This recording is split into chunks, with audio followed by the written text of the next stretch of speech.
kekuatanku, Engkaulah harapanku. Tak kuandalkan kekuatanku saat hadapi badai hidupku. Kaulah kekuatanku,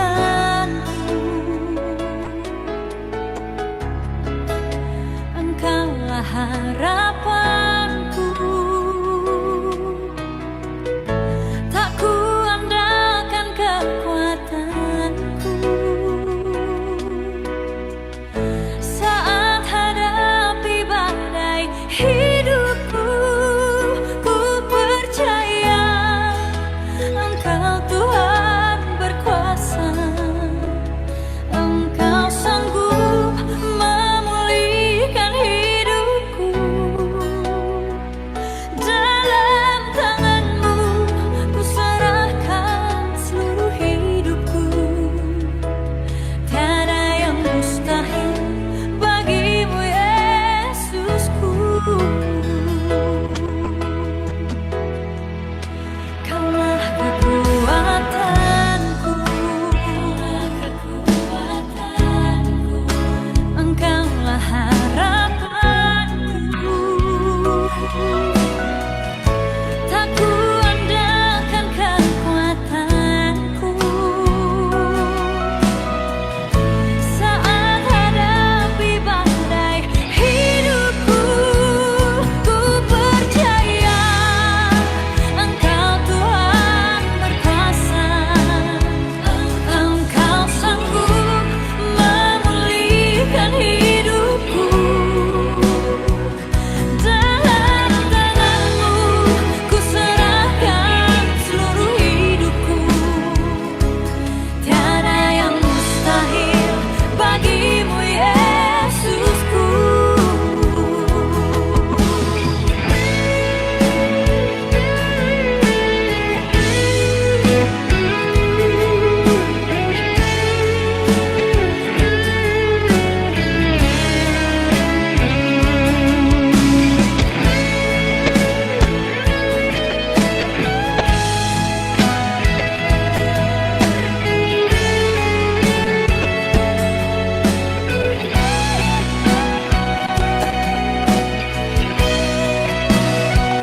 Ku percaya Engkau Tuhan berkuasa, Engkau sanggup memulihkan hidupku.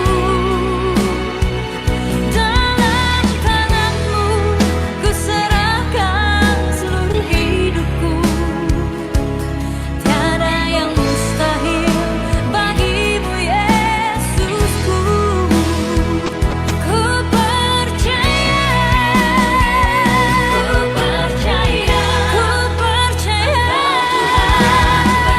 Tuhan berkuasa memulihkan hidupku. Dalam tangan-Mu ku serahkan seluruh hidupku. Tiada yang mustahil bagimu, Yesusku. Tiada yang mustahil bagimu, Yesusku. Tiada yang mustahil bagimu, Yesusku.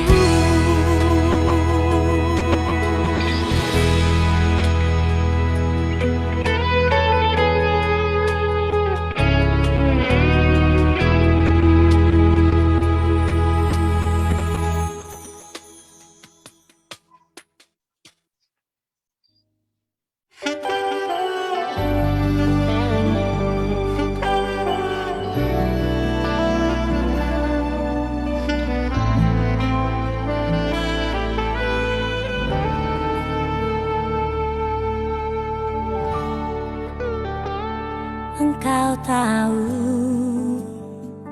di hatiku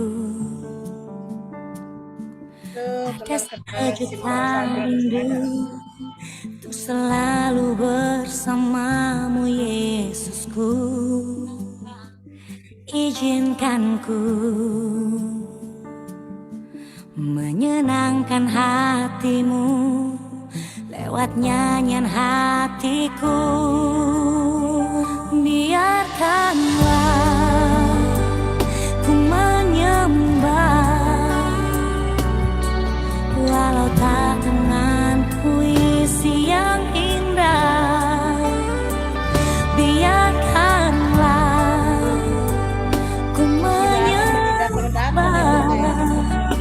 memberikan hati ini ku berserah dengan penuh kasih sayang. Biarkan Tuhan aku menyembah.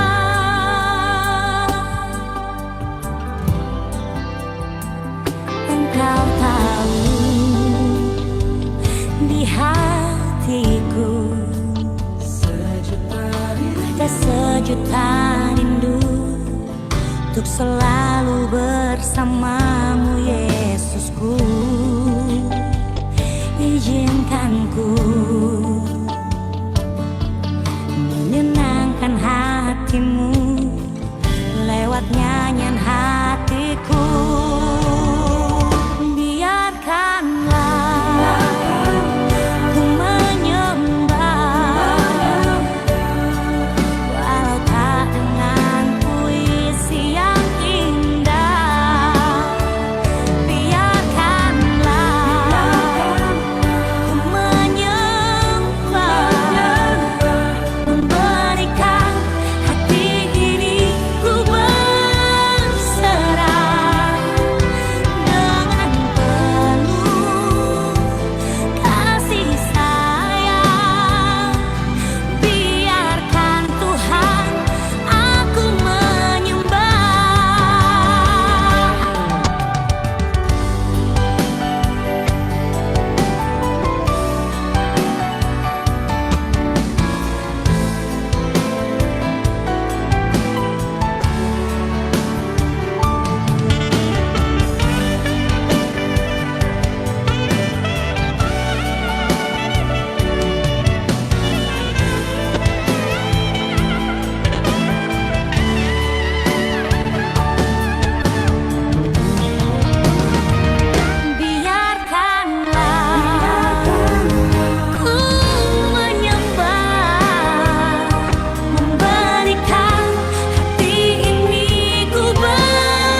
tak pernah terlambat pertolonganmu, besar setiamu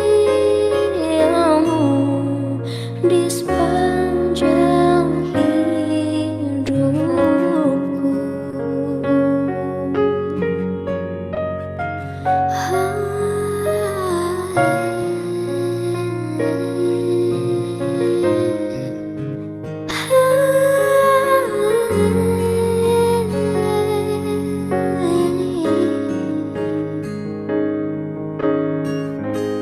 Ku naikkan syukurku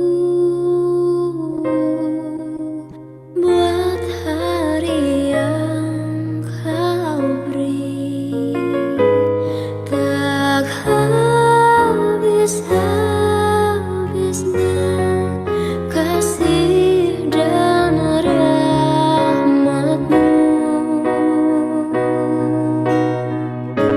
Selalu baru dan tak pernah terlambat pertolonganmu, besar setiamu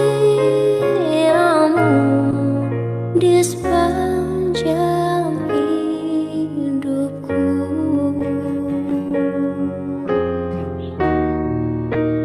Besar setiamu,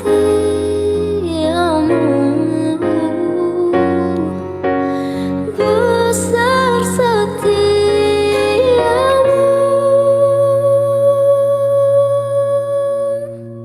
di sepanjang hidupku.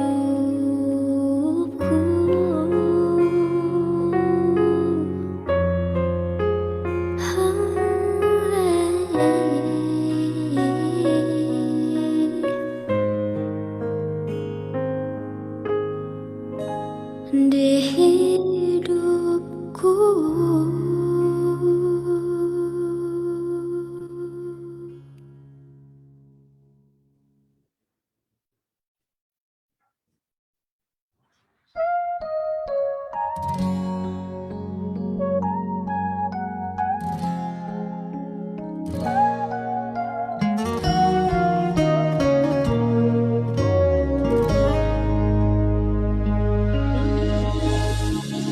Engkaulah perisaiku saat badai hidup menerpaku. Firman-Mu di dalamku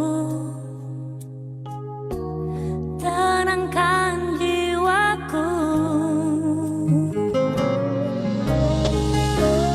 Engkaulah perisaiku saat badai hidup menerpaku. Firman-Mu di dalamku tenangkan jiwaku.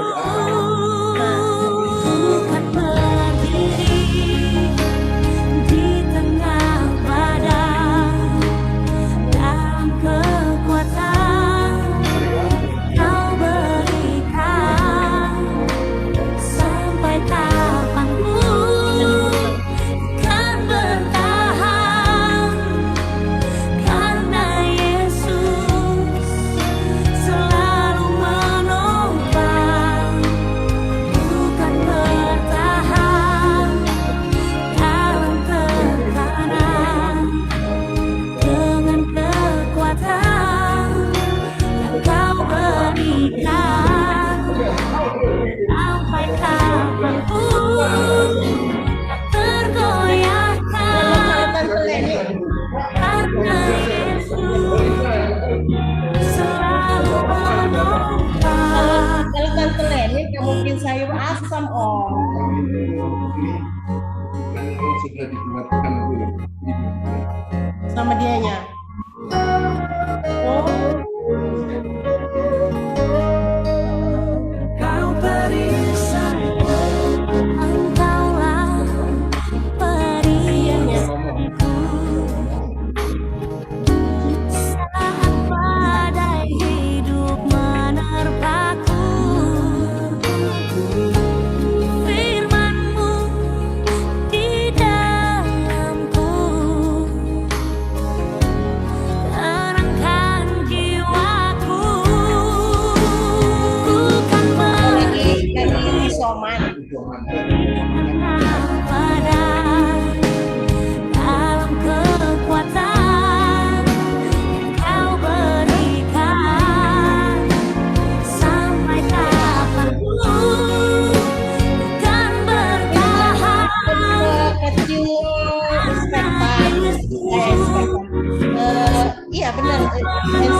ditahan.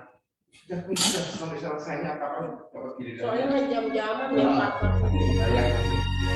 Tapi perlindungan dari Jakarta. Jakarta itu kalau teman-teman sekolah daerah buat teman-teman memang di Jakarta itu juga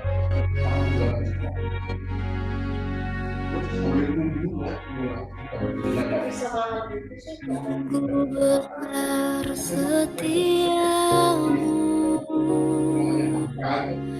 kau nyatakan bagiku,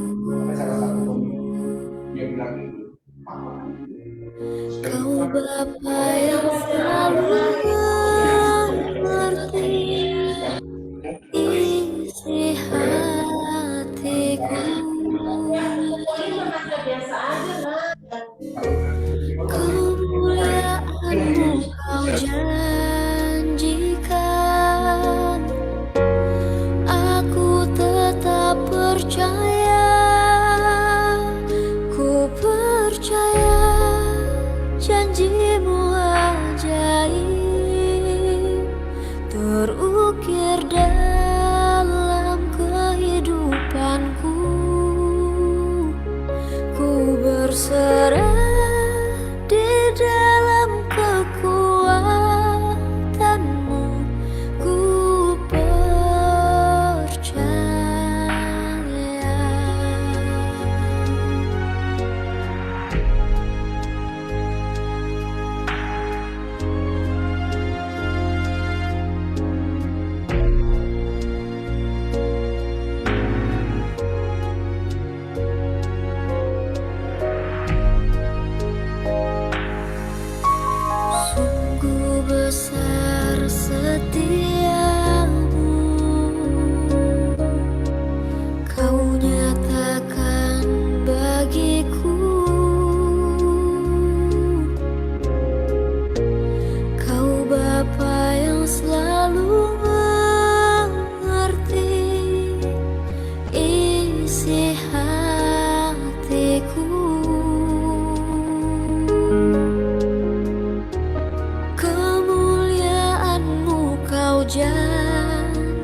Ku bawa hidup ini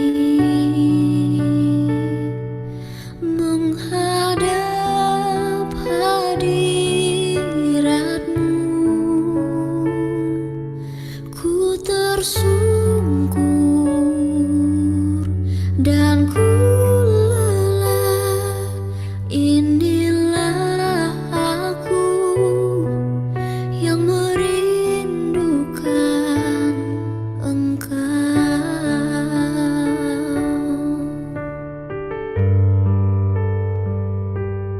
Ku menanti Kau Tuhan, ku dapat kekuatan baru, seumpama Raja Wali yang terbang tinggi dengan kekuatan sayapnya.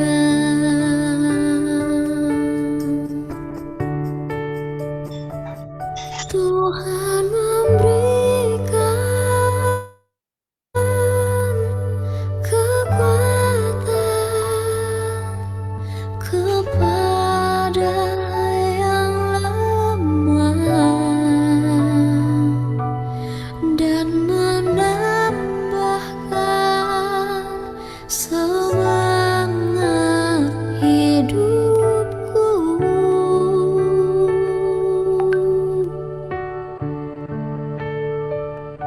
Tuhan mencurahkan kuasa-Nya kepada yang lemah dan terbang tinggi bagai Raja Wali.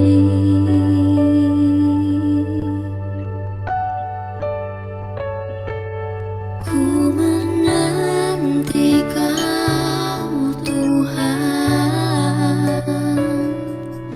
ku dapat kekuatan baru, seumpama Raja Wali yang terbang tinggi dengan kekuatan sayapnya.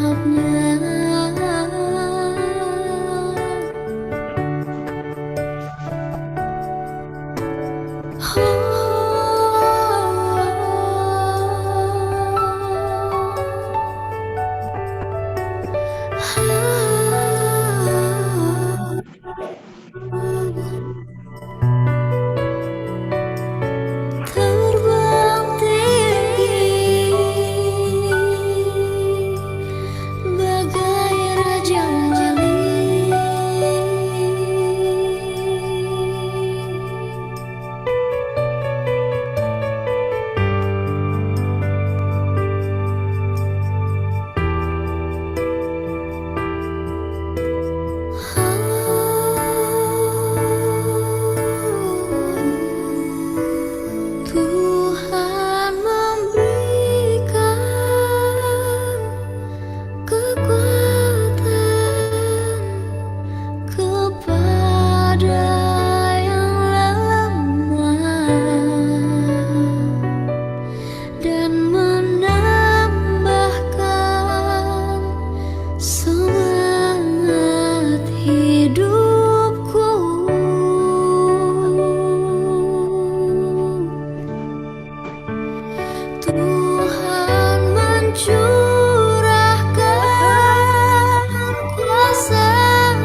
Tes mic, tes.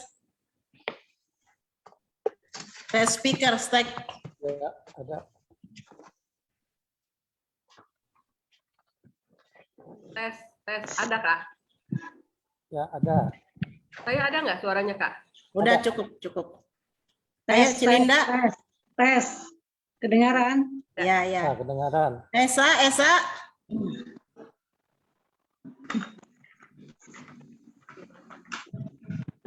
Esa. Cing, aku dikatakan dulu. Nora, belum. Ya, Tante. Ya, Oke, oke, bagus. Yuk, mulai yuk. Udah mulai? Ayo sebentar.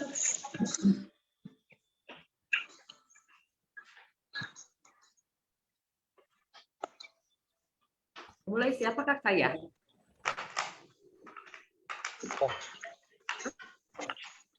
Silakan.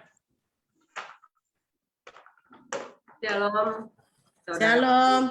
Kita akan memulai ibadah doa kita pada malam hari ini. Kita mau siapkan hati kita. Kita mau puji Tuhan. Saat ku menyembahmu, rohmu bekerja.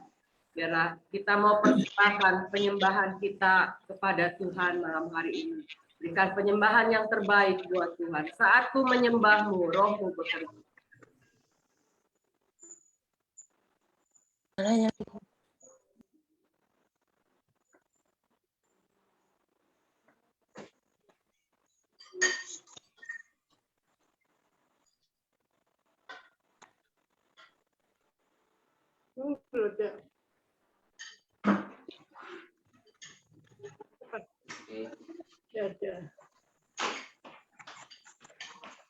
Ayo.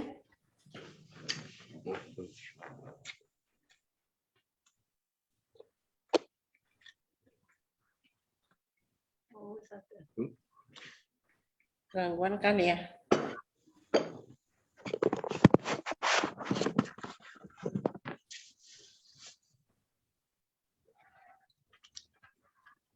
pindah.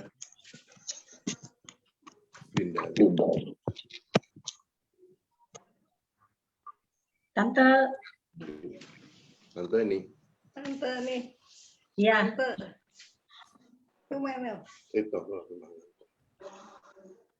Saya makan.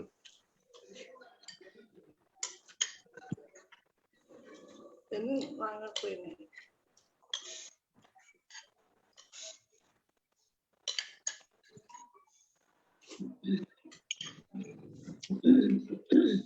Oke, bisa? Saat ku menyembahmu, rohmu bekerja.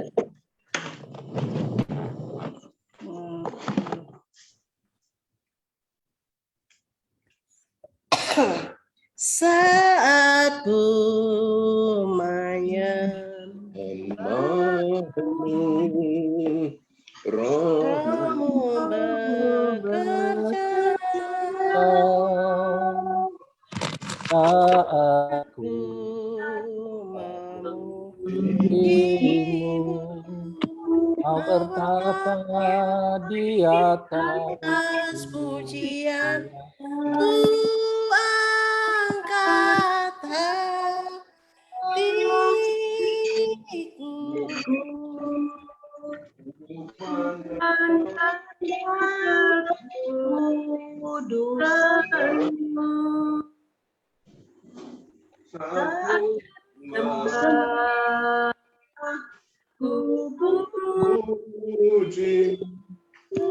Ku rasakan kehadiranmu saat ku menyembahmu.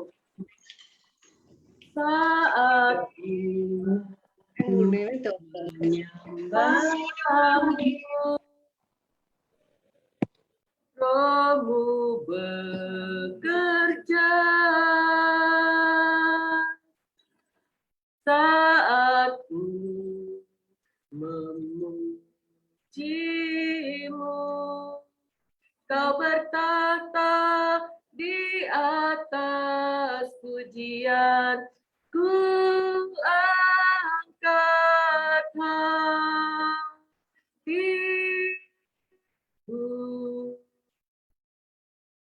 Ku pandang kekudusan-Mu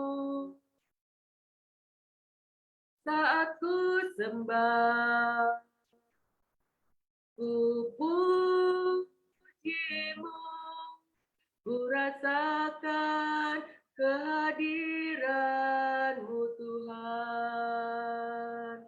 Saat ku menyembah-Mu, saat ku menyembah-Mu, Roh-Mu bekerja. Saat ku memuji-Mu, Kau bertata di atas pujian, ku angkat hatiku.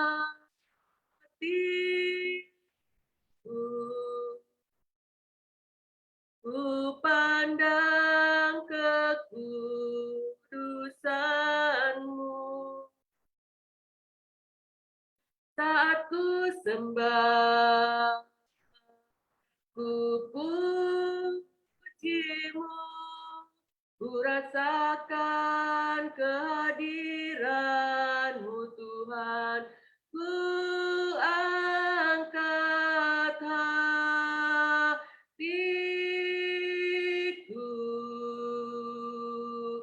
ku pandang kekudusan-Mu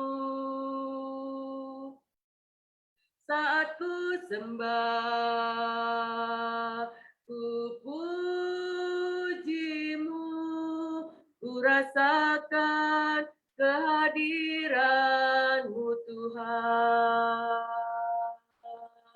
Ku rasakan kehadiran-Mu Tuhan, ku rasakan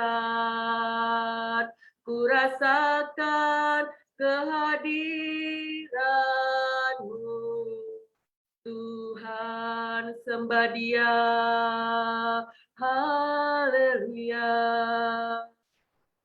haleluya. Glory bagi-Mu Tuhan, segala pujian bagi-Mu Tuhan, segala hormat kami, segala syukur kami hanya bagi-Mu Tuhan.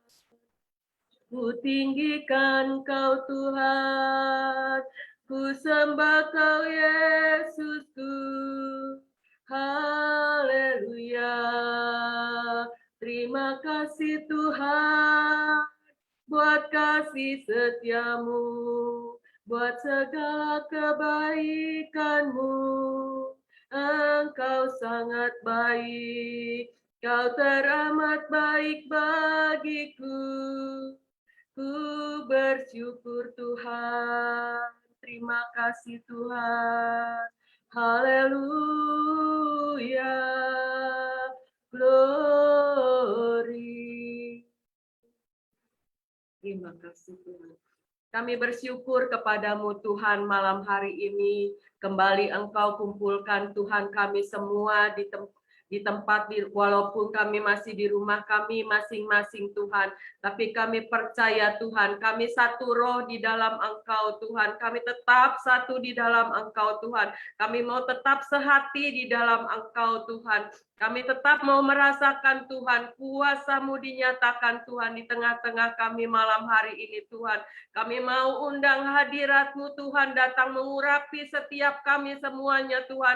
Orang-orang yang rindu untuk berdoa kepadamu Tuhan. Penuhi setiap kami dengan roh-Mu Tuhan. Biar kami boleh mengerti Tuhan segala isi hati-Mu Tuhan. Kami rindu kami boleh menjadi Tuhan pendoa-pendoa syafaat-Mu Tuhan malam hari ini Tuhan. Ini kami, ini setiap kami Tuhan. Kami persembahkan seluruh kehidupan kami di atas mezbah-Mu Tuhan.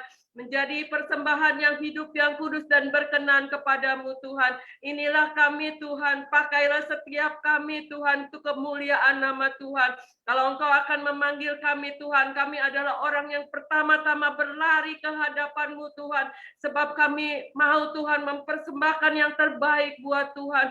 Pakai setiap kami semuanya Tuhan. Menjelang Tuhan, hari Tuhan yang semakin mendekat Tuhan. Kami mau pakai setiap kesempatan yang ada Tuhan. Untuk kami boleh senantiasa menghadap kehadirat-Mu Tuhan.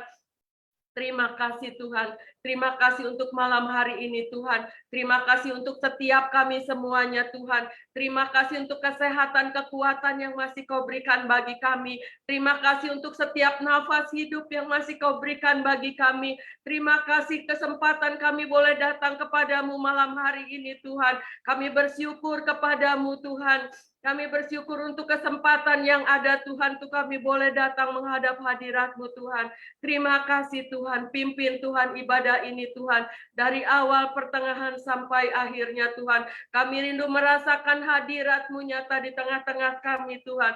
Kami rindu merasakan kuasa-Mu, mujizat-Mu dinyatakan di antara kami ya Bapa. Terima kasih Tuhan, terima kasih Bapa, kami persembahkan seluruhnya ke dalam tangan Tuhan. Kita mau puji Tuhan kembali. Engkaulah kekuatanku, tempat perlindunganku. Engkaulah kekuatanku,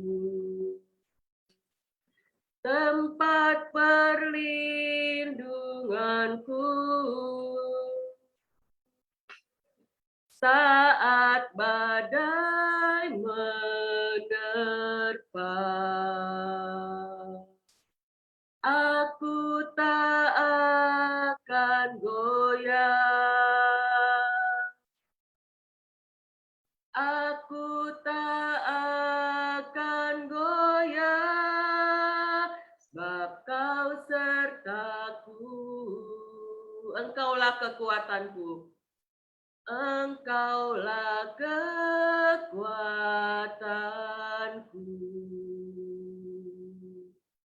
tempat perlindunganku. Saat badai menerpa, aku tak akan goyah. Aku tak akan goyah, sebab Kau sertaku. Sejauh langit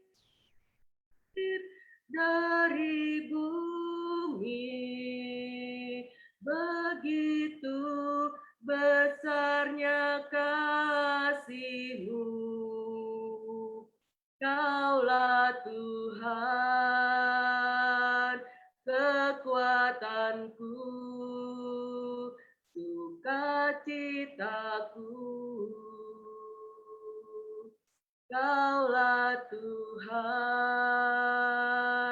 kekuatanku, sukacitaku.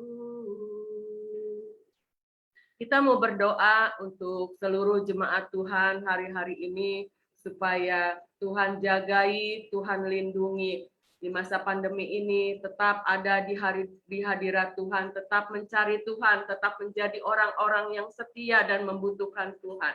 Nanti doa untuk semua jemaat Tuhan, nanti Kak Paulina akan berdoa untuk seluruh jemaat Tuhan. Bapa yang baik, Bapa yang kami sembah di dalam Yesus Kristus, anak Allah yang hidup. Saat ini kami satu hati menghampiri Engkau di dalam doa. Sekalipun kami berlainan tempat, tapi kami belajar untuk sepakat di dalam doa, menaikkan permohonan di hadapan hadirat-Mu untuk seluruh umat-Mu jemaat Tuhan di tempat ini. Tua, muda, besar, kecil yang kami tidak mengetahui keberadaan mereka masing-masing, apa yang menjadi pergumulan mereka hari-hari ini. Engkau Tuhan yang gembala yang baik, Engkau Allah yang setia, Engkau yang akan memberikan kami kekuatan, Engkau yang akan menopang kehidupan kami, sehingga kami belajar terus beriman kepada Tuhan. Sekalipun badai kehidupan silih berganti terjadi, namun kami percaya tangan Tuhan tidak pernah terlepas dari hidup kami. Pemeliharaan Allah sempurna dalam kehidupan kami. Engkau bekerja sama di dalam segala sesuatu, mendatangkan kebaikan bagi orang yang mengasihi Engkau.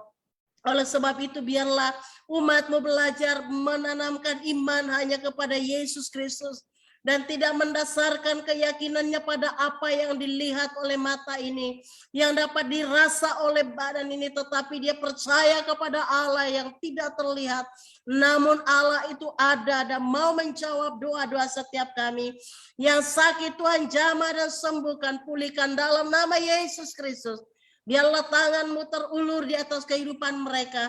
Engkau pulihkan kehidupan mereka dengan sempurna adanya. Baik Bapak On dan Ibu Heni ya Tuhan, Bapak Bunle dan juga oh Tuhan Yesus, anak daripada Yosi yang masih dirawat di rumah sakit, bayi yang baru lahir kemarin 2 hari yang lalu ini ya Tuhan, namun karena mengalami gangguan leukositnya yang sangat tinggi, Tuhan tolong, Tuhan campur tangan supaya anak ini boleh dinormalkan leukositnya dan dinyatakan boleh pulang dan di dalam dirawat oleh ibu yang melahirkannya. Engkau Tuhan yang ajaib, sanggup melakukan perkara yang besar bagi setiap kehidupan kami yang berseru-seru kepada Engkau senantiasa. Anak-anak-Mu yang bergumul dalam usaha, Tuhan juga ulurkan tangan-Mu, memberkati, memberikan hikmat kepada mereka, supaya menjadi pengelola pengusaha yang baik, yang bijaksana di hari-hari yang susah ini. Dan juga Tuhan Yesus, anak-anak-Mu yang mengalami pergumulan dalam kehidupan rumah tangga, Allah juga turun tangan menjamah dan memulihkan keadaan mereka satu persatu, supaya dalam keluarga ada kasih sayang, ada kerukunan tercipta, ada saling menghormati, saling menyayangi satu dengan yang lain, ada penerimaan, ada pemulihan terjadi di dalam kehidupan mereka.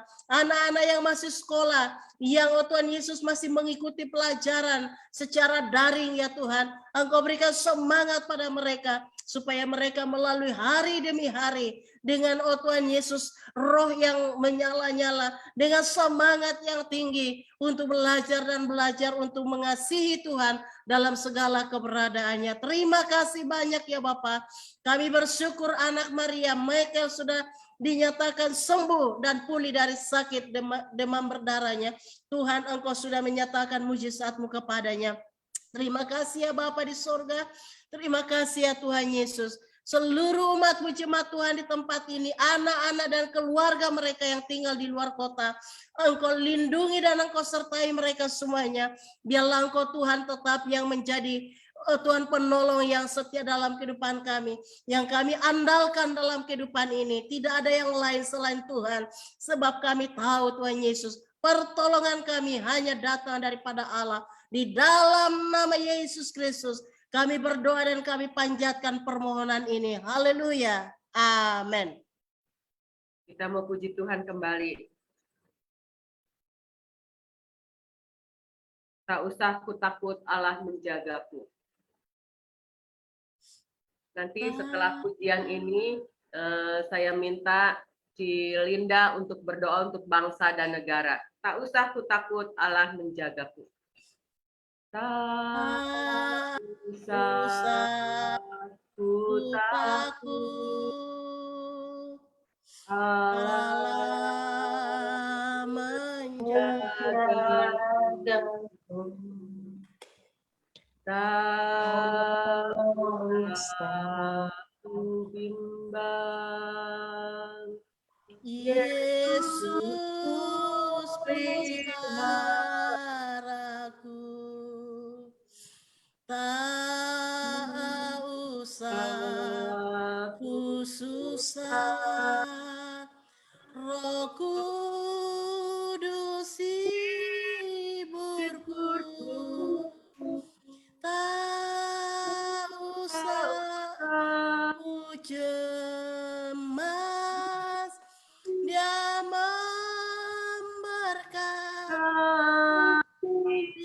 katakan El Shaddai. El Shaddai, Shaddai, El El Shaddai, Shaddai, Allah Maha Kuasa. Dia besar, dia besar. El Shaddai mulia, El Shaddai, El Shaddai,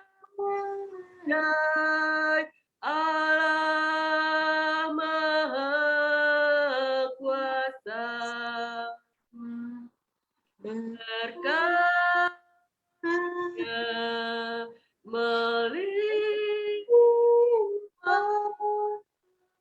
El Shaddai.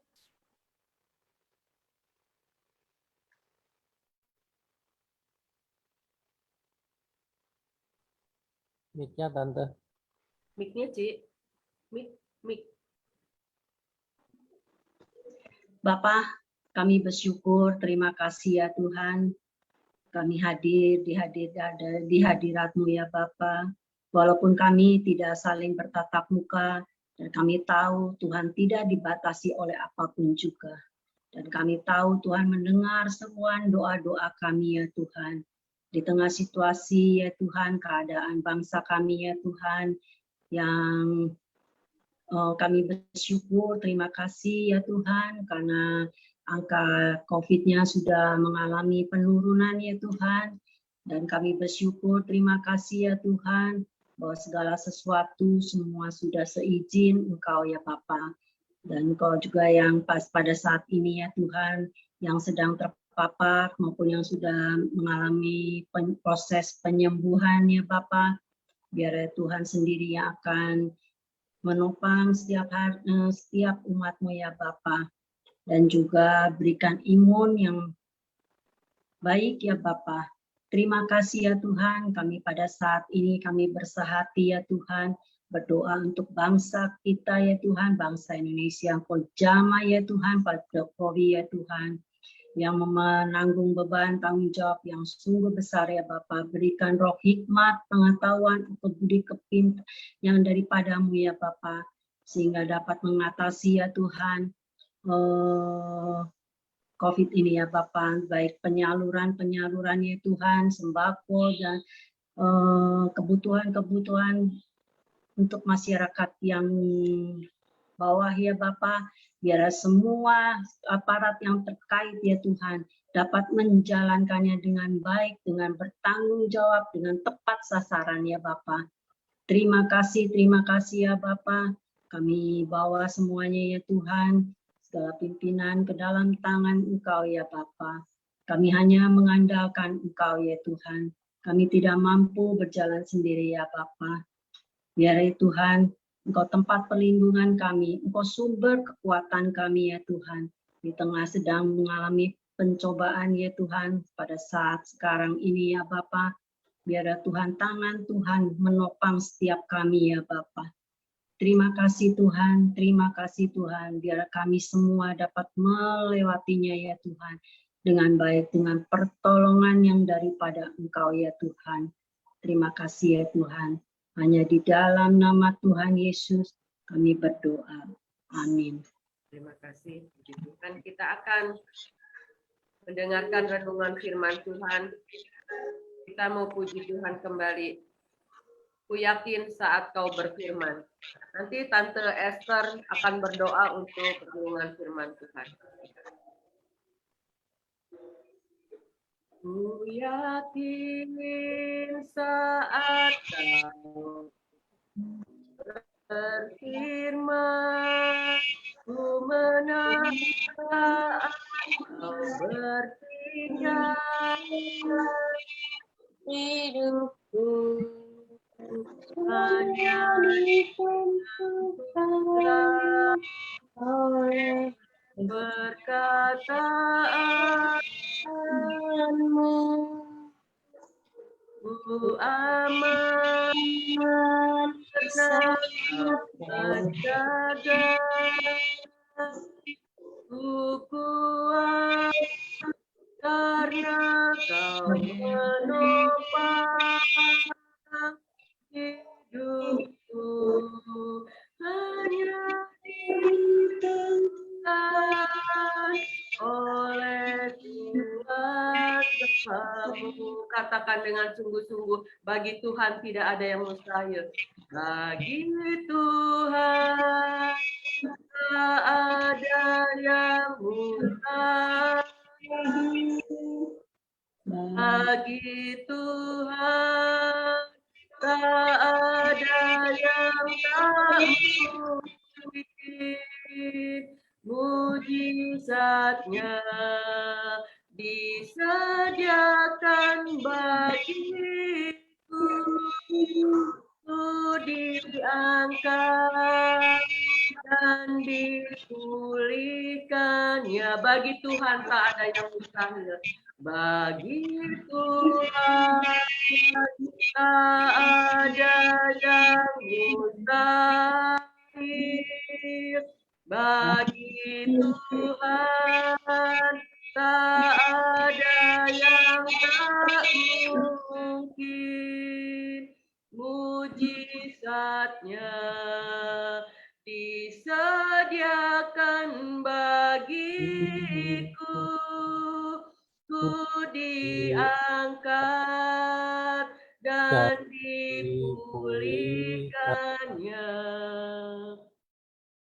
Tante Esther berdoa untuk firman Tuhan. Speakernya.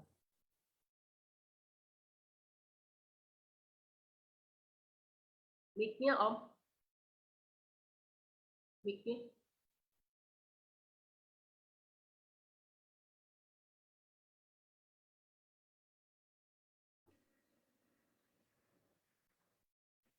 Oke, silakan mic-nya.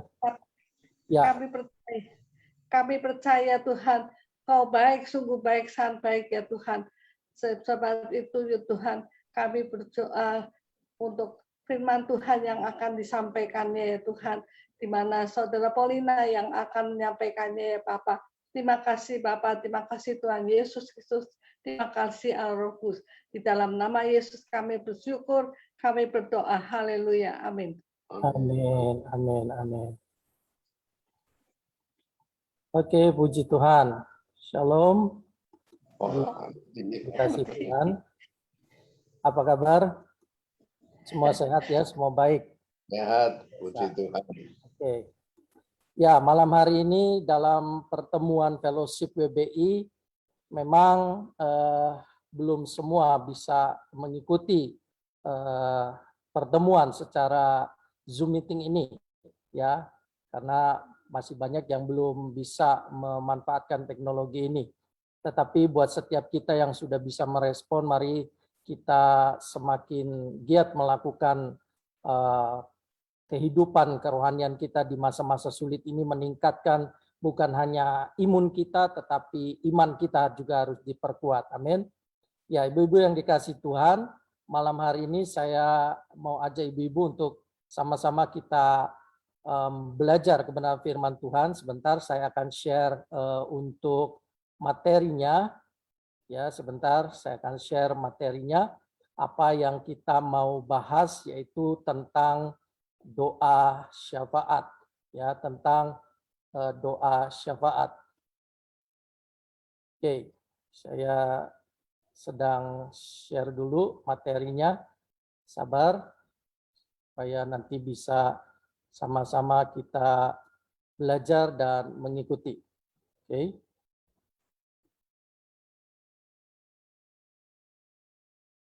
Sudah muncul? Sudah bisa kelihatan? Oke. Ya.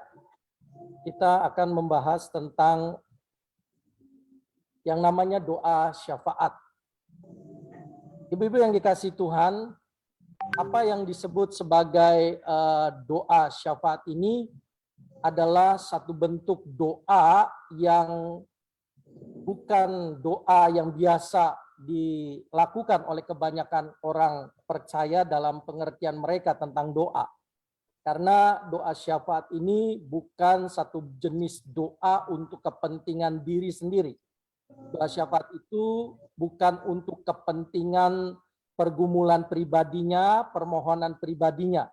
Tetapi doa syafaat ini adalah satu bentuk doa untuk orang yang di luar dirinya, untuk orang lain, untuk sebuah keadaan, untuk semua orang, ya, untuk satu kota, satu bangsa, satu keluarga. Nah, jadi doa syafaat ini adalah satu bentuk doa yang bukan tertuju kepada diri sendiri. Nah, kalau kita bicara tentang doa, ibu-ibu yang dikasih Tuhan, saya akan memulai dengan satu kisah di negeri Inggris, Bristol, Inggris. Pada satu ketika ada seorang yang kaya, yang sangat kaya, dia sedang berjalan-jalan dalam jalan-jalannya si orang kaya ini. Orang kaya ini sedang mengalami sebuah kekecewaan di hatinya. Dia merasakan ada sebuah kekecewaan, sekalipun dia adalah seorang yang kaya, tapi dia merasakan sebuah kekecewaan, entah apa yang membuat dirinya kecewa, lalu beranggapan bahwa Tuhan yang selama ini disembahnya itu mulai diragukan oleh dirinya. Ya, dia mencari sesuatu ketenangan di batinnya. Dia sudah mulai kehilangan iman percayanya kepada Tuhan karena ada sebuah kekecewaan dan pertanyaan besar di dalam diri seorang kaya ini. Sampai satu saat dia tiba di satu gedung, di sebuah gedung bangunan gereja yang begitu megah di kota Inggris. Lalu dia menatap gedung yang begitu indah tersebut. Waktu dia lihat gedung itu, dia terpesona dengan bangunan gedung itu. Dan dia tahu ini adalah gereja. Gereja adalah tempat di mana orang-orang percaya beribadah. Gereja adalah tempat di mana orang Kristen beribadah, menyembah Tuhannya. Tetapi si orang kaya ini sendiri sedang mengalami kekecewaan, sedang mengalami sebuah dilema dalam kehidupannya yang mempertanyakan tentang kehadiran Tuhan. Apakah betul-betul Tuhan itu masih ada? Paling tidak masih ada buat dirinya begitu. Dalam sebuah kekecewaannya dia menatap gedung gereja yang begitu megah. Dan di bangunan gereja yang begitu megah, di sebelah bangunan gereja yang megah itu ternyata ada satu panti asuhan. Satu panti asuhan yang menampung ribuan anak. Dan panti asuhan ini dikelola oleh seorang hamba Tuhan yang bernama George Muller. George Muller. Jadi panti asuhan ini dikelola oleh seorang hamba Tuhan yang bernama George Muller. Dan panti asuhan yang menampung anak-anak yang jumlahnya begitu besar ribuan ini, hebatnya adalah George Muller ini tidak pernah bikin proposal untuk meminta bantuan dana, meminta bantuan dana demi tercukupinya kebutuhan daripada anak-anak panti asuhan tersebut. Jumlahnya ribuan. Nah, jadi di satu gedung gereja yang megah, yang dilihat oleh orang kaya yang sedang kecewa itu, ada sebuah bangunan panti asuhan. Tetapi dia tidak mengetahui, seorang kaya ini tidak mengetahui bahwa di sebelah gereja itu adalah bangunan panti asuhan yang dikelola, dipimpin oleh seorang hamba Tuhan yang bernama George Muller. Dia tidak tahu, dia hanya tahu ada bangunan gereja. Lalu dia pulang dalam kekecewaannya. Dan apa yang terjadi? Ternyata pada hari di mana si orang kaya ini menatap gedung gereja dan di sebelahnya panti asuhan yang dipimpin oleh George Muller ini, ternyata panti asuhan tersebut sedang mengalami krisis keuangan. Tidak ada lagi uang yang cukup untuk bisa membiayai hidup anak-anak yang ada di panti asuhan yang jumlahnya ribuan tersebut. Dan George Muller ini tidak tahu bahwa cadangan kas, cadangan devisa panti asuhannya itu sudah habis. Jadi tidak ada lagi dana yang cukup yang bisa membeli kebutuhan akan makanan yang bisa disediakan kepada anak-anak panti asuhan. Nah, George Muller ini belum tahu. Satu kali ketika George Muller ini datang ke panti asuhan, dia melihat banyak stafnya sedang tertunduk lesu dalam kesedihan. Dan ketika George Muller melihat staf-stafnya ini tertunduk lesu dan mengalami kemurungan, George Muller ini bertanya, kenapa kalian sedih? Kenapa kalian murung? Ada masalah apa?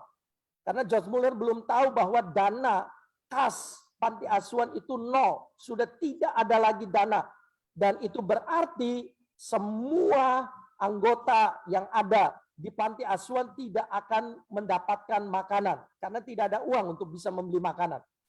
Lalu ketika George Muller mendapat kabar tersebut diceritakan oleh stafnya, Pak, dana kita sudah habis. Dana panti asuhan sudah habis. Tidak ada lagi dana yang cukup untuk bisa membeli makanan. Lalu apa yang dilakukan oleh George Muller? George Muller ini berkata kepada para stafnya, oke, kalau begitu nanti malam kita akan adakan ibadah penguburan. Waduh, semua terkejut. Sadis banget. Oh, baru dikasih informasi dananya nggak ada kok. Suruh adakan ibadah penguburan. Apakah nanti anak-anak panti asuhan ini meninggal lalu dikubur gitu. Lalu stafnya bertanya-tanya di dalam hati karena merasa terheran-heran. George Muller ini mengatakan, oke, kalau begitu nanti malam kita akan mengadakan kegiatan upacara penguburan. Lalu ketika malam hari datang, George Muller bersama stafnya keluar dari kompleks panti asuhan. Dan di luar kompleks panti asuhan, George Muller ini tiba-tiba membagi batu-batu kecil kepada para stafnya. Dibagi-bagilah batu-batu kecil itu, dan para stafnya itu suruh memegang batu-batu kecil itu. Lalu para stafnya bingung, kenapa harus pegang batu? Lalu George Muller ini berkata, sekarang kita akan lakukan penguburan. Penguburannya adalah batu-batu yang di tangan kita ini, yang saya bagikan, itu adalah lambang daripada ketakutan. Lambang daripada kekhawatiran. Nah, saat kita memegang batu-batu itu yang adalah lambang gambaran dari ketakutan dan kekhawatiran dan ketakutan itu jangan terus digenggam. Kita harus membuang kekhawatiran itu, kita harus membuang ketakutan itu. Jadi hari ini, malam ini kita akan lakukan penguburan. Kita harus lemparkan batu-batu itu sebagai tanda simbol bahwa kita tidak perlu takut, kita tidak perlu khawatir. Padahal jelas dana kas panti asuhan sudah kosong, tidak ada lagi yang bisa untuk bisa membeli bahan makanan. Tetapi malam itu George Muller bersama stafnya melakukan sebuah tindakan profetik, mengambil batu-batu dan melemparkan batu-batu itu. Dan George Muller berkata, dengan dilemparkannya batu-batu ini, kita sedang melemparkan kekhawatiran kita, melemparkan ketakutan kita. Dan setelah itu selesai, George Muller menyuruh para stafnya kembali ke tempat, kembali ke kompleks panti asuhan, lalu segera tidur, segera istirahat. Dan apa yang terjadi besoknya tidak tahu. Ternyata apa yang terjadi Ibu-ibu, keesokan harinya ketika mereka bangun pagi-pagi, mereka dikejutkan oleh suara bunyi mobil truk yang begitu banyak di depan gedung kompleks panti asuhannya. Beberapa mobil truk itu terparkir di depan panti asuhan. Dan ketika dibuka, dia kaget. Kok ada banyak truk yang terparkir di depan panti asuhan itu. Ternyata truk-truk itu adalah truk-truk si orang kaya yang sehari sebelumnya menatap gedung gereja dalam kegalauannya dan mengirim truk-truk ini, dan di dalam truk itu berisi banyak tepung terigu dan banyak bahan makanan yang bisa dipakai untuk mencukupi kebutuhan makanan untuk anak-anak yang ada di panti asuhan. Dan begitu terjadi mujizat yang luar biasa, semuanya terkagum-kagum dan terheran-heran dengan cara kerja Tuhan yang begitu ajaib.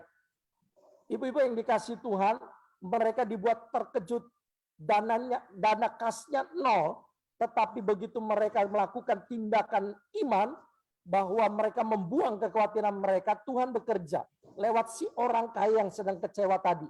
Ternyata ketika ditanya, kenapa kok tiba-tiba orang kaya ini mau menyumbang bagi panti asuhan tersebut? Ternyata si orang kaya ini ketika sepulang dari menatap gedung gereja karena kekecewanya pulang ke rumah, si orang kaya ini justru mendapatkan ketidaktenangan di dalam hatinya, justru bukan melihat kepada gerejanya, melihat kepada bangunan di sebelah gerejanya.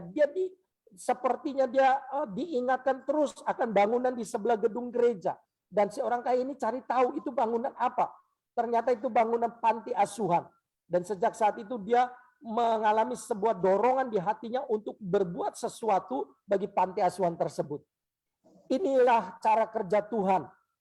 Ketika ada sebuah tindakan iman dari George Muller bersama para stafnya, Allah meresponi tindakan iman mereka. Dan satu kejadian lagi, bahwa George Muller ini berdoa untuk 2 orang sahabatnya yang belum menjadi anak Tuhan, yang belum jadi orang Kristen, yang belum menjadi orang percaya pengikut Yesus. George Muller mendoakan hanya untuk 2 orang sahabatnya. Ibu-ibu perhatikan, 2 orang. Hanya untuk 2 orang. George Muller doa terus-menerus selama berapa lama waktu yang dibutuhkan oleh George Muller untuk berdoa. Ibu-ibu tahu berapa banyak waktu yang dibutuhkan? 70 tahun. George Muller mendoakan selama 70 tahun untuk 2 orang saja. Untuk 2 orang, supaya 2 orang ini mengalami perubahan kehidupan. Supaya 2 orang sahabat ini mengenal Tuhan dan dijamah hidupnya. Butuh waktu 70 tahun. Didoakan oleh seorang hamba Tuhan yang bernama George Muller. Dan hebat, luar biasa selama 70 tahun berdoa untuk 2 orang ini.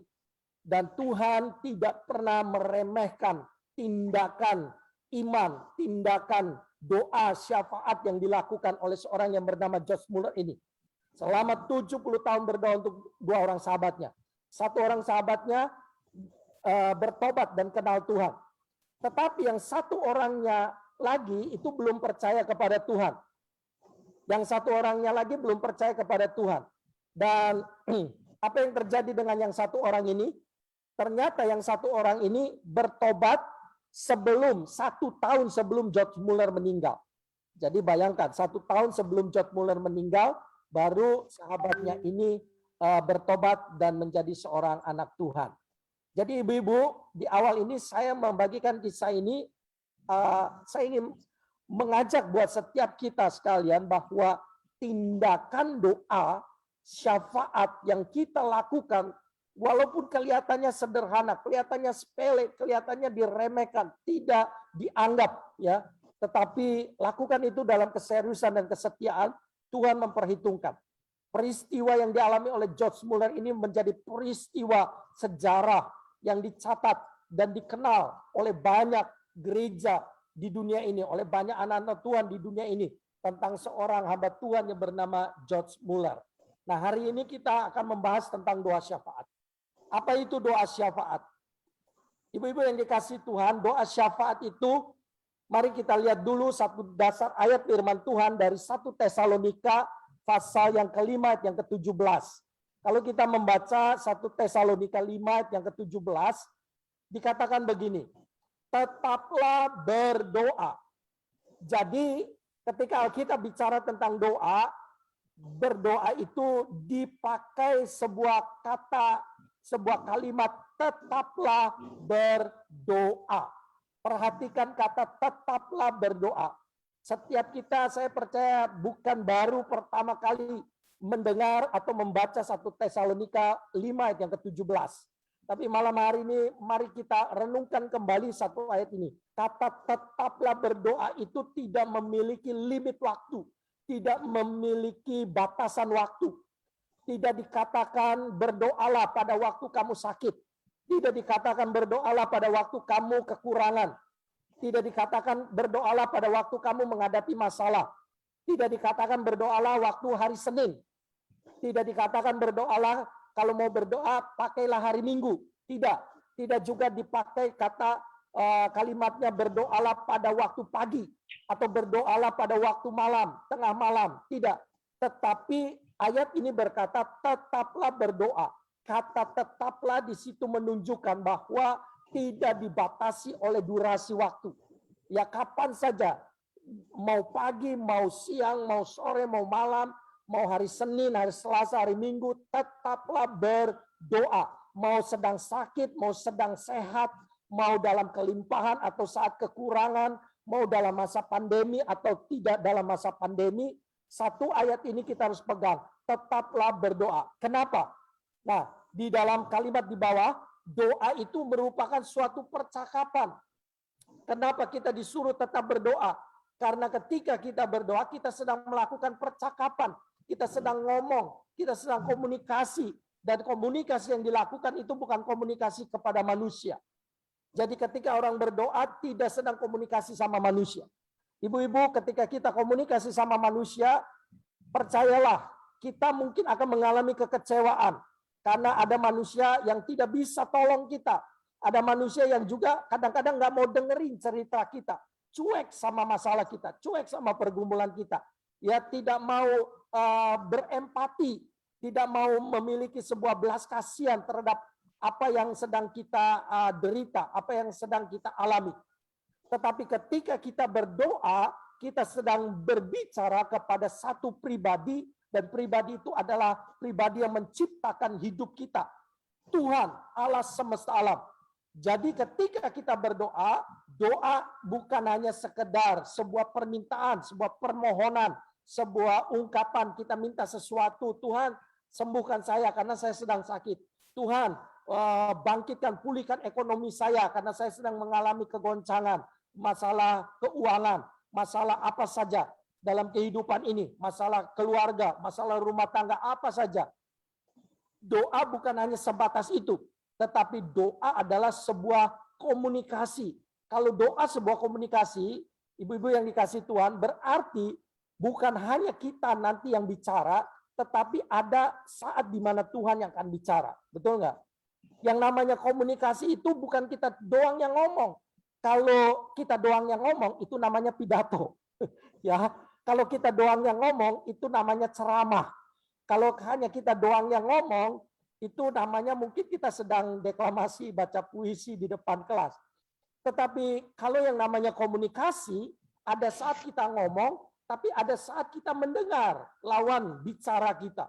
Nah, kalau kita sudah membiasakan diri untuk berdoa dan melakukan satu bentuk doa syafaat ini, kita berkomunikasi, kita bercakap-cakap dengan Tuhan, maka ada saat di mana ketika kita selesai bicara, Tuhan yang akan bicara. Selesai kita ngomong sesuatu, Tuhan yang akan ngomong kepada kita. Gimana caranya Tuhan ngomong? Ada banyak cara Tuhan bisa ngomong.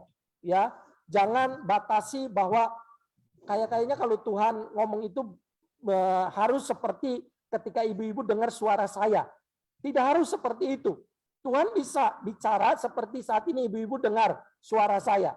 Tetapi ada saat di mana Tuhan bisa bicaranya, dia bicara lewat mimpi. Dia bisa bicara lewat peristiwa. Dia bisa bicara lewat orang yang ada di sekitar kita. Jadi pastikan ketika kita berdoa, kita sedang melakukan komunikasi. Ada saat ketika seseorang komunikasi, dia ngomong, tetapi ada saat di mana lawan bicaranya yang akan bicara. Nah, inilah yang kita perlu pahami tentang doa. Oke, nah doa syafaat itu apa? Doa syafaat itu adalah, kalau diartikan secara singkat, doa syafaat itu adalah saat manusia berdoa atas nama orang lain. Jadi di awal saya tadi katakan, doa syafaat itu bukan berdoa bagi diri sendiri. Karena di dalam bahasa Inggris, syafaat itu memakai satu kata intercession. Intercession itu artinya dia berdiri di antara dua orang. Dia menjadi penengah. Jadi ketika seseorang sedang berdoa syafaat, dia sedang melakukan sebuah tindakan di mana dia menjadi wakil. Dia menjadi wakil yang berdiri di hadapan Tuhan bagi orang lain. Karena intercession itu berarti berdiri di antara dua orang. Seperti saya berada dalam kelompok itu, yaitu saya berdiri di antara dua orang yang datang bersama di hadapan Tuhan. Itu yang namanya intercession. Jadi intercession itu artinya adalah kita berdiri di antara dua orang yang datang bersama di hadapan Tuhan. Itu yang namanya doa syafaat. Jadi doa syafaat itu doa perantara, doa menjadi perantara. Ya, nah di dalam Alkitab ada satu ayat firman Tuhan yang menyatakan tentang doa syafaat. 1 Timotius 2 ayat 1 sampai 2. Ya, 1 Timotius 2 ayat 1 sampai ayat yang kedua. Saya akan membacakan apa bunyinya di dalam 1 Timotius 2 ayat 1 sampai 2 mengenai doa jemaat. Yang pertama, ayat 1. Pertama-tama aku menasihatkan, naikkanlah permohonan, doa syafaat, dan ucapan syukur untuk semua orang, untuk raja-raja dan untuk semua pembesar, agar kita dapat hidup tenang dan tentram dalam segala kesalehan dan kehormatan. Ternyata kalau kita kaitkan dengan ayat 2, kenapa banyak terjadi hidup yang tidak tenang, hidup yang tidak tentram, hidup yang tidak saleh, hidup yang tidak dalam kehormatan, karena tidak ada yang bisa berdiri untuk menjadi seorang pendoa syafaat. Saat ada orang-orang yang mau menyerahkan hidupnya, melibatkan dirinya untuk menjadi seorang pendoa syafaat, maka orang itu akan membawa ketenangan, orang itu bisa mendatangkan sebuah perubahan dalam kehidupan. Itu yang dicatat di dalam Alkitab. Dan di dalam sejarah kehidupan manusia pun seringkali terjadi ketika kebangunan rohani besar itu terjadi, diawali oleh kegerakan doa syafaat. Ya, seperti tadi di awal, bagaimana datangnya mujizat yang mencukupi kebutuhan panti asuhan dari George Muller. Diawali dengan sebuah tindakan profetik, membuang kekhawatiran, lalu berdoa menyerah kepada Tuhan. Nah, jadi ibu-ibu yang dikasihi Tuhan, di dalam 1 Timotius 2 ayat 1 sampai 2 ini, gereja memiliki 3 tugas yang harus dilaksanakan, yaitu menaikkan permohonan, doa syafaat, dan ucapan syukur untuk semua orang. Jadi kita gereja Tuhan memiliki panggilan untuk menaikkan permohonan, doa syafaat, dan ucapan syukur. Jadi panggilan ini bukan buat pendeta. Panggilan ini bukan dikhususkan untuk para gembala, rohaniawan, atau aktivis-aktivis kerohanian semata. Bukan. Tetapi ini adalah panggilan bagi gereja. Siapa itu gereja? Gereja itu bukan gedungnya. Gereja itu adalah orangnya. Orang yang berkumpul di dalamnya, orang yang percaya kepada Tuhan Yesus, orang yang melakukan persekutuan satu dengan yang lain, yang dipanggil dari kegelapan kepada terang yang ajaib, itu yang namanya gereja. Jadi gereja itu kita, ya, orangnya, orang percayanya. Nah, kita memiliki 3 tugas yang harus dilaksanakan, yaitu menaikkan permohonan, menaikkan doa syafaat, dan ucapan syukur untuk semua orang, bukan buat diri kita sendiri. Jadi ibu-ibu yang dikasih Tuhan, mari kita awali dari diri kita. Walaupun hanya beberapa, doa syafaat itu tidak perlu seorang pendoa syafaat itu melakukan doa syafaat tidak harus dalam jumlah yang banyak. Ya, tidak harus dalam jumlah yang banyak. Ada banyak sejarah yang tercatat baik di Alkitab maupun sejarah dalam serigala makanya gue takut. Ya, oke. Kan judulnya juga wolf terus serigala. Ada yang masuk? Ada yang masuk? Nah, tarik ting si orang mangan pegel. Oke, tunggu sebentar. Halo? Ya, tolong di-unmute ya. Suaranya Ibu, saya tidak bisa memantau. Oke, jadi gereja itu kitanya, orangnya. Gereja memiliki 3 tugas yang harus dilaksanakan, yakni menaikkan permohonan, doa syafaat, dan ucapan syukur untuk semua orang. Tidak harus dalam jumlah yang banyak. Elia ketika berhadapan dengan nabi-nabi Baal, dia tidak membutuhkan satu pasukan. Tetapi dia seorang diri menghadapi 400 nabi Baal. Siapa yang berhasil mendatangkan api turun dari langit? Bukan yang 400, tetapi Elia yang 1 orang. Jadi kalau kita bicara tentang jumlah, dalam kehidupan doa syafaat itu tidak mengenal kata jumlah. Berapa orang yang harus berdoa syafaat. Sendiri pun itu bisa. Sebab yang namanya doa syafaat itu sebuah tindakan doa yang dilakukan oleh setiap kita, orang percaya, gereja Tuhan, yang berdiri menjadi wakil bagi orang lain yang kita doakan. Siapa orang itu? Bisa keluarga, bisa kota kita, bisa bangsa kita, bisa gereja, bisa banyak yang kita wakilkan. Ya, jadi lakukanlah 3 panggilan ini, karena ini bukan tugas satu orang yang namanya pendeta atau hamba Tuhan atau rohaniawan atau aktivis semata. Nah, di dalam Yesaya 62 ayat yang ke-6 sampai yang ke-7, intercession atau doa syafaat ini adalah sebuah panggilan. Di dalam Yesaya 62 ayat 6 sampai 7, di atas tembok-tembokmu hai Yerusalem telah kutempatkan pengintai-pengintai sepanjang hari dan sepanjang malam. Mereka tidak akan pernah berdiam diri. Hai kamu yang harus mengingatkan Tuhan kepada Sion. Janganlah kamu tinggal tenang. Dan janganlah biarkan dia tinggal tenang. Sampai yang menegakkan Yerusalem. Dan sampai yang membuatnya menjadi kemasyhuran di bumi. Yesaya 62 ayat 6-7 ini merupakan sebuah gambaran dari bagaimana seorang pendoa syafaat itu digambarkan seperti seorang penjaga tembok, seorang penjaga benteng. Dia punya peranan penting. Saat seorang penjaganya lalai, saat seorang pengintainya lalai, tidak melakukan tugasnya dengan benar, maka apa yang terjadi? Benteng itu bisa diserang oleh musuh dan hancur, dan akhirnya dikalahkan, diporak-porandakan oleh musuh. Jadi pengintai atau penjaga punya tugas dan tanggung jawab yang begitu besar, yang begitu penting. Nah, pendoa syafaat digambarkan sebagai seorang penjaga benteng, seorang pengintai. Tadi di dalam 1 Timotius 2 tadi dikatakan bahwa supaya ketika kamu berdoa syafaat akan muncul ketenangan dalam hidup, ketentraman dalam hidup. Ketika ketenangan dan ketentraman itu mulai menjadi pergumulan dan persoalan, maka ada satu hal yang perlu dibenahi. Jangan-jangan tidak ada seorang penjaga yang sedang melakukan tugasnya dengan baik. Oleh sebab itu, mari ibu-ibu yang dikasih Tuhan, kita mau jadi seorang penjaga, seorang pendoa syafaat, seorang pengintai seperti yang dikatakan dalam Yesaya 62 ayat 6-7 ini. Dan ini panggilan buat setiap kita, bukan hanya panggilan buat setiap pendeta. Jadi Yesaya 62 ayat 6-7 itu mengingatkan percaya sebagai pendoa syafaat bagi gerejanya. Gereja yang dimaksud adalah kumpulan orang percaya. Jadi gereja itu saat kita bicara gereja, kita tidak sedang bicara gedungnya, kita tidak sedang bicara bangunan. Tapi ketika kita bicara gereja, maka kita harus memiliki pengertian gereja itu adalah saya. Gereja itu adalah saya sebagai orang percaya. Jadi panggilan gereja adalah panggilan untuk menjadi seorang penjaga, pendoa syafaat.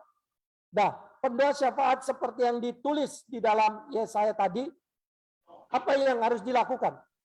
Yang pertama, ketika Tuhan menempatkan pengintai-pengintai, ini berarti di setiap gereja Tuhan memberikan jemaat yang memiliki karunia pendoa syafaat. Ibu-ibu yang dikasih Tuhan, memang kelihatannya ketika seorang pendoa syafaat melakukan tugasnya, dia melakukan tugasnya di belakang layar, nggak kelihatan, nggak seperti seorang pengkhotbah. Tetapi dia punya peranan penting, punya peranan yang dahsyat. Dalam satu peristiwa, seorang hamba Tuhan yang namanya D.L. Moody, sebelum mengadakan KKR, dia itu mengirim pendoa syafaatnya lebih dulu. Maaf, bukan D.L. Moody, Charles Finney. Charles Finney ini mengirim pendoa syafaatnya. Ketika Charles Finney ini mau diundang ke satu kota, katakanlah misalnya ya, kalau Charles Finney-nya itu mau diundang ke Pamanukan, maka sebelum Charles Finney-nya datang ke Pamanukan, dia itu mengutus 2 orang pendoa syafaatnya untuk datang lebih dulu ke kota Pamanukan. Supaya apa? 2 orang pendoa syafaatnya ini diutus untuk melihat keadaan Pamanukan. Seperti apa Pamanukan itu? Kotanya seperti apa? Masyarakatnya seperti apa? Dan bukan hanya itu. Setelah mereka melihat kotanya, melihat dan tahu masyarakatnya, 2 orang ini melakukan tindakan apa di kota itu? Mereka melakukan tindakan untuk berdoa bagi kota itu. Jadi sebelum Charles Finney datang, pendoa syafaatnya yang datang duluan. Dan ketika pendoa syafaatnya sudah datang dan berdoa sebelum Charles Finney-nya datang, apa yang terjadi, ibu-ibu? Ketika Charles Finney-nya pada hari H mau datang ke kota Pamanukan, 5 km sebelum Charles Finney sampai di kota tersebut, katakanlah ya, kalau dia mau datang ke kota Pamanukan, dia masih di Pusaka Ratu. Katakanlah dia masih di Pusaka Ratu. Kan jarak Pamanukan di Pusaka itu 5 km. Ketika dia masih di Pusaka Ratu, apa yang terjadi? Tuhan sudah melawat kota Pamanukannya. Tuhan sudah melawat kota tempat di mana Charles Finney itu akan melayani. Kenapa bisa seperti itu? Karena sebelumnya ada seorang pendoa yang melakukan doa. Jadi walaupun pendoa syafaatnya tidak tampil di mimbar, di belakang layar, tapi justru karena doa-doa dari pendoa syafaat inilah terjadi kebangunan rohani. Ya, terjadi kebangunan rohani. Jadi poin yang pertama, Tuhan menempatkan pengintai-pengintai. Di setiap gereja Tuhan memberikan jemaat yang memiliki karunia pendoa syafaat. Saya percaya di GBO sana pun ada orang-orang, ada ibu-ibu yang punya hati untuk menjadi seorang pendoa syafaat. Jadi bila Anda memiliki kerinduan senantiasa untuk orang lain atau gereja, Anda adalah pengintai atau penjaga bagi gereja Tuhan. Jadi bagaimana kita tahu bahwa ada satu panggilan karunia Tuhan yang Tuhan tempatkan? Aku dipanggil sebagai pendoa syafaat. Ketika kita memiliki kerinduan, oh aku ingin menjadi seorang yang mendoakan di satu gereja tersebut, berdoa untuk hamba-hamba Tuhannya, berdoa untuk jemaatnya, berdoa untuk keperluan dan kebutuhan yang dibutuhkan untuk memajukan pelayanan pekerjaan Tuhan. Atau ketika kita berdoa di satu kota, kita doakan kotanya, kita doakan pemerintahnya. Jadi intinya doa syafaat itu bukan doa buat diri kita. Dan ketika ada kerinduan itu, maka itulah tanda kita dipanggil untuk menjadi seorang penjaga, pendoa syafaat. Ya, mungkin saat ini Anda belum merasa ini adalah karunia Anda, tapi cobalah berdoa dan aktif dalam kegiatan doa di gereja. Maka Anda akan merasakan apakah Tuhan menempatkan Anda di bidang doa. Panggilan menjadi doa syafaat adalah panggilan tertinggi. Sebab menjadi imam dan senantiasa dekat dengan hadirat Tuhan. Justru pendoa syafaat ini menempati panggilan tertinggi. Kenapa? Karena dia langsung berhadapan sama Tuhan. Dia mau Sama Tuhan. Coba renungkan, Ibu-ibu. Pendeta itu kalau khotbah di mimbar, dia berhadapannya sama jemaat. Betul nggak? Dia berhadapannya sama jemaat. Tapi pendoa, dia berhadapannya sama siapa? Sama Tuhan. Jadi dia berhadapan langsung sama Tuhan. Pendeta berhadapan langsungnya sama jemaat. Jadi ini bukan menghibur diri ya, tetapi coba kalau kita renungkan secara logika saja. Seorang pendoa itu dikatakan memiliki panggilan tertinggi. Kenapa? Karena dia langsung berhadapan dengan Tuhan. Dia langsung ngomong dengan Tuhan. Dia komunikasi dengan Tuhan. Jadi ketika ibu-ibu melakukan panggilan ini, ibu-ibu sedang melakukan panggilan komunikasinya langsung dengan Tuhan dan bukan dengan manusia. Jadi ini panggilan gereja. Yang kedua, janganlah Anda tinggal tenang. Tadi di dalam Yesaya 63. Janganlah Anda tinggal tenang. Jadi seorang pendoa syafaat digambarkan seperti penjaga. Dia nggak boleh santai. Dia nggak bisa tenang. Karena ketika dia sedang bertugas, kalau dia lengah saja, tiba-tiba ada pengintai mata-mata yang akan menyerbu benteng itu.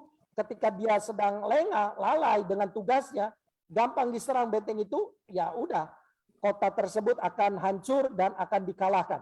Jadi janganlah Anda tinggal tenang. Kita tidak boleh masa bodoh dengan keadaan gereja. Kita harus peduli dengan kemajuan dan perkembangan gereja. Salah satu dukungan yang bisa kita berikan adalah melalui doa syafaat bagi gereja. Paling tidak berdoalah. Apalagi di masa pandemi ini. Coba bayangkan ibu-ibu, luar biasa ya pandemi COVID-19 ini. Ya, karena PPKM 1 bulan lebih ya, kita belum bisa menjalankan peribadatan. Mau dijalankan, mundur lagi. Ya, seperti lagunya Syahrini jadi. Maju mundur, cantik gitu ya. Mau maju, mundur lagi. Mau maju, mundur lagi. Mending kalau lagunya Syahrini, maju mundur, cantik. Ya kan? Ya, jadi kita perlu berdoa. Salah satu dukungan yang bisa kita berikan adalah melalui doa syafaat bagi gereja. Jangan menyerah. Jangan menyerahkan tugas tersebut hanya kepada gembala atau pemimpin. Karena sesungguhnya ini tugas kita. Ini tugas setiap kita orang percaya. Teruslah berdoa untuk gereja kita. Apalagi gereja adalah rumah rohani kita sampai Tuhan menyatakan kemasyurannya. Jadi mari kita lakukan tindakan berdoa ini menjadi pendoa-pendoa syafaat. Yang ketiga, jangan membuat Tuhan tinggal tenang. Nah, tadi kita yang tidak tinggal tenang. Yang ketiga, ketika seorang pendoa syafaat terus-terusan berdoa di hadapan Tuhan, Tuhan juga tidak akan tinggal tenang. Ya, karena ayat di dalam Yesaya 62 tadi, ya, sampai jangan buat dia tinggal tenang sampai dia memulihkan keadaan, sampai dia buat tindakan perubahan yang terjadi seperti apa yang kita doakan. Jangan membuat Tuhan tinggal tenang. Ini bukan berarti kita menjadi seorang pemaksa supaya Tuhan melakukan apa yang kita inginkan. Enggak.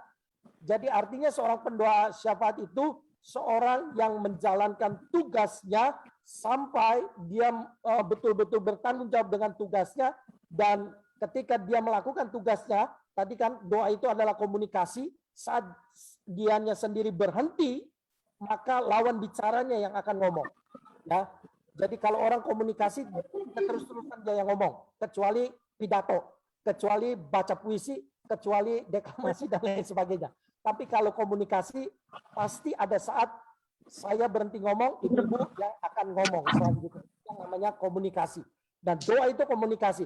Saat kita selesai dengan komunikasi kita, saat kita berhenti ngomong, maka Tuhan yang akan ngomong, Tuhan yang akan bertindak. Jangan membuat Tuhan tinggal tenang. Bayangkan, jika siang malam ada jemaat-jemaat yang terpanggil untuk menaikkan doa syafaat di gereja, Tuhan tidak akan tinggal tenang. Ia selalu memiliki agenda untuk memberkati dan memuliakan gereja, seperti isi doa-doa yang kita naikkan bagi gerejanya. Bila pendoa syafaat bangkit, maka gereja akan mengalami kebangunan rohani. Banyak kisah kebangunan rohani terjadi di seluruh dunia, dimulai dari orang-orang yang berdoa untuk gereja, sehingga Tuhan menyatakan kemasyurannya. Saya percaya masa pandemi ini masa-masa persiapan sebetulnya, masa-masa pembentukan Tuhan untuk membentuk generasi pendoa. Karena di masa-masa pandemi ini kan kegiatan serba terbatas, kegiatan kita di rumah masing-masing.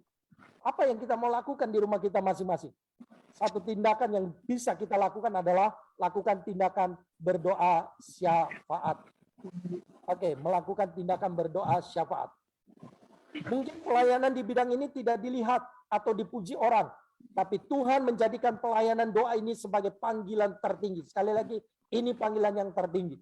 Para pendoa syafaat tidak perlu minder, walaupun dia bekerja di balik layar, tetapi dia memiliki panggilan tertinggi karena dia memiliki tanggung jawab komunikasi dengan Tuhan. Dia langsung berhadapan dengan Tuhan. Ya, setiap orang yang berdoa masuk dalam hadirat Tuhan, bercakap-cakap dengan Tuhan, mengerti kehendak Tuhan, dan menjadi alasan mengapa Tuhan memberkati dan memulihkan gerejanya. Jadi ibu-ibu, belajarlah sekarang bukan hanya berdoa ketika kita sakit, bukan hanya berdoa ketika kita sedang kekurangan uang. Belajarlah berdoa bukan hanya ketika ada masalah dan persoalan. Karena ayat di awal tadi berkata, tetaplah berdoa. Kata tetap itu tidak mengenal waktu, tidak mengenal keadaan. Kata tetap itu berarti mau susah, mau senang, lakukan. Mau gembira, mau sedih, lakukan. Mau ada uang, tidak ada uang, lakukan. Mau hari Senin, Selasa, Rabu, Kamis, Minggu, dan lain sebagainya, mau pagi, siang, malam, lakukan. Ya, dan itu yang Alkitab ajarkan, itu yang Alkitab perintahkan kepada setiap kita. Dan yang terakhir sebagai penutupnya, di balik gereja yang bertumbuh dan diberkati, ada orang-orang yang menjadi pendoa syafaat. Apakah Anda orang tersebut? Bila ya, segeralah meresponi panggilan Tuhan. Jadi ibu-ibu yang dikasihi Tuhan, ketika kita mendengar paparan, sharing, kebenaran firman Tuhan ini, ketika kita mau merespon, mari kita responi dengan satu tindakan keseriusan kita. Karena gereja yang bertumbuh dan diberkati adalah gereja yang ketika ada orang-orang yang di dalamnya menjadi pendoa syafaat. Saya percaya gereja Bethel Indonesia Hosana Pamanukan pun akan menjadi gereja yang bertumbuh dan diberkati manakala ada orang-orang yang mau bangkit menjadi pendoa-pendoa syafaat. Seperti di awal tadi ya, tidak terduga orang kaya yang sudah kecewa, sudah merasa putus asa, tapi bisa digerakkan Tuhan. Karena apa yang dilakukan oleh George Muller bersama dengan para stafnya. Selamat berjuang, selamat menjadi pendoa syafaat. Tuhan Yesus memberkati. Saya serahkan kepada yang memimpin selanjutnya. Oke, Ibu Paulina. Oke, Shalom. Kita sudah mendengarkan firman Tuhan bahwa betapa pentingnya kita hadir menjadi pendoa syafaat di dalam gereja. Dan biarlah panggilan ini direspon oleh setiap kita. Ternyata kemajuan sebuah gereja, kemajuan sebuah organisasi harus ada didukung dengan doa-doa syafaat yang tak berkeputusan. Oleh sebab itu, mari kita tidak jemu, mari kita tidak menyerah dengan keadaan. Berapapun yang mau merespon, saya sudah membagi undangan sejumlah dengan grup WBI, namun yang hadir kita hanya ada 7 orang yang hadir dalam ruangan ini, dan saya percaya apa yang ibu-ibu lakukan tidaklah menjadi sia-sia. Amin. Mari kita akan selesaikan doa kita pada malam hari ini. Tadi kita sudah naikkan doa-doa syafaat kita, dan kita tetap berdoa untuk gereja Tuhan yang ada di bangsa ini, supaya berdiri menjadi gereja yang menampilkan terang Kristus. Nanti Ibu Lili Lestari berdoa terlebih dahulu untuk gereja-gereja, baru kita nanti akan selesaikan doa malam kita. Haleluya.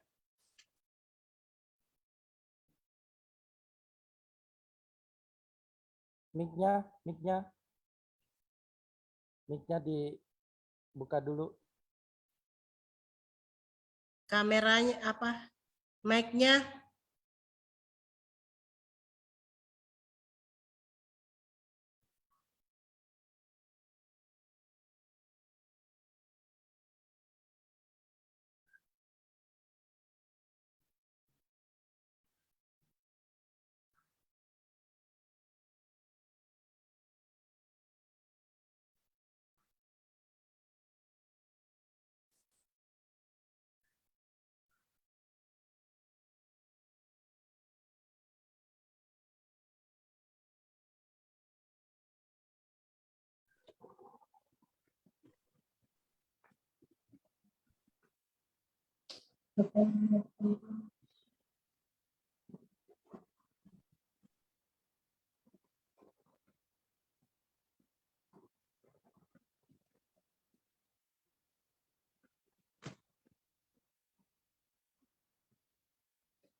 Amin. Tuhan Yesus memberkati.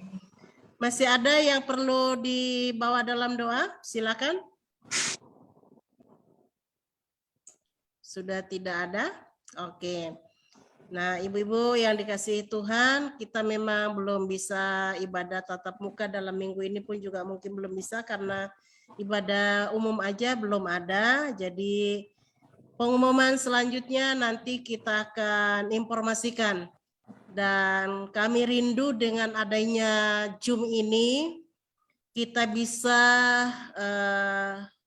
melaksanakan doa seperti malam ini. Nanti kita akan cari harinya lagi supaya kita bisa tetap bersekutu di dalam doa, ya.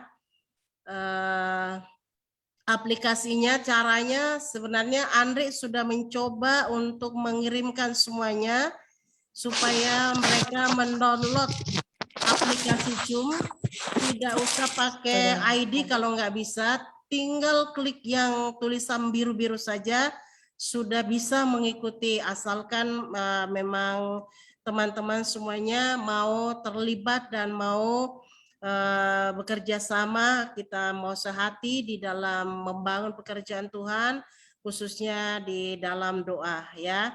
Kita bersyukur aplikasi Zoom ini sudah dipergunakan di berbagai tempat, ya, di berbagai tempat, dan itu sangat membantu sekali, saudara-saudara.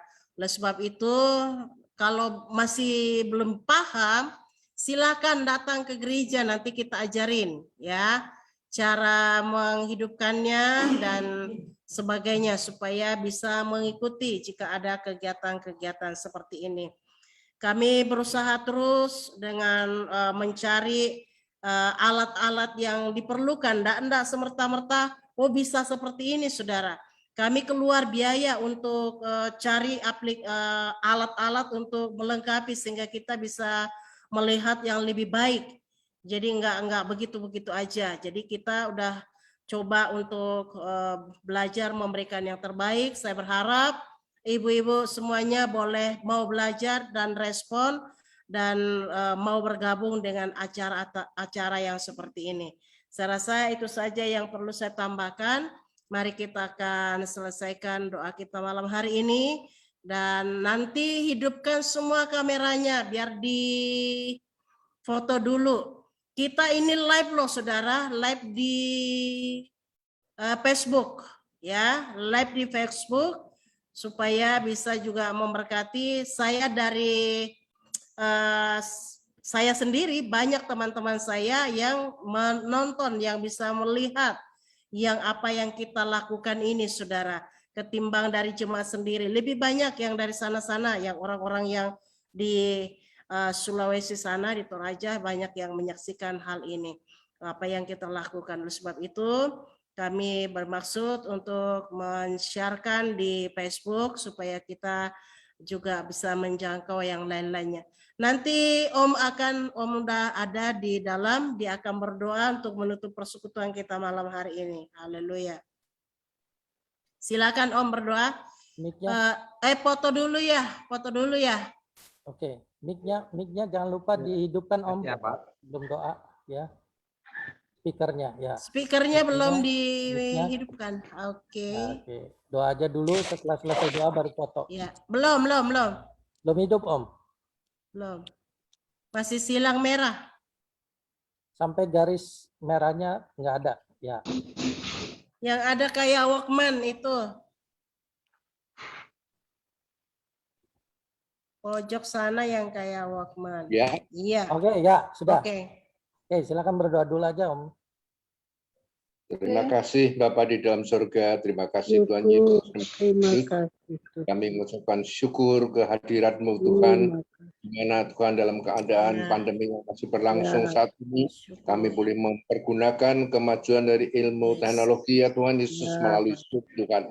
Sehingga sekalipun kami tidak bisa berhimpun bersama-sama karena PPKM yang masih berlangsung, namun melalui sarana dan prasarana yang Tuhan adakan di berjumpa satu dengan yang lain di layar rutan Zoom kami, dan juga memanjatkan doa-doa syafaat seperti apa yang telah disampaikan oleh hambamu Andrianus ya Tuhan, bahwa rutan doa syafaat adalah panggilan tertinggi yang dari kita Tuhan, karena berdiri di antara manusia dan Tuhan menjadi perantara Tuhan untuk mendoakan Tuhan umat-Mu Tuhan, gereja-Mu ya Tuhan, khususnya dalam keadaan pandemi saat ini Tuhan. Biarlah kami berdoa supaya Tuhan Kau topang dan mampukan pemerintah dipimpin oleh Presiden Jokowi beserta semesta kami di daerah, Tuhan bersama-sama seluruh rakyat dan bangsa Indonesia menanggulangi Tuhan pandemi yang masih berlangsung ini. Dan karena pertolongan-Mu Tuhan, karena kuasa-Mu Tuhan, Engkau yang menghentikan dan memutuskan rantai penularan dari COVID-19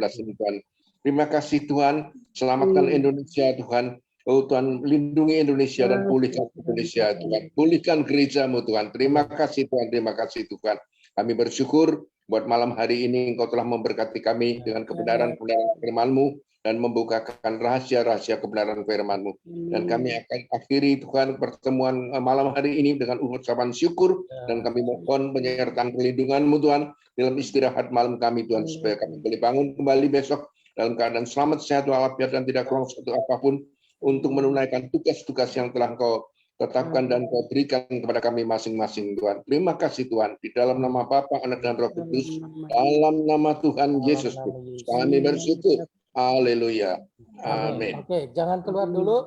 Silakan ibu-ibu dekatkan posisi wajahnya ke kamera handphone atau kamera laptopnya. Silakan, kita akan foto. Oke, Bu Lili, Tante Lili. Ya. Ya, nah gitu. Oke, mantap. Siap, senyum ya. 1, 2, 3. Oke, terima kasih. Tuhan memberkati.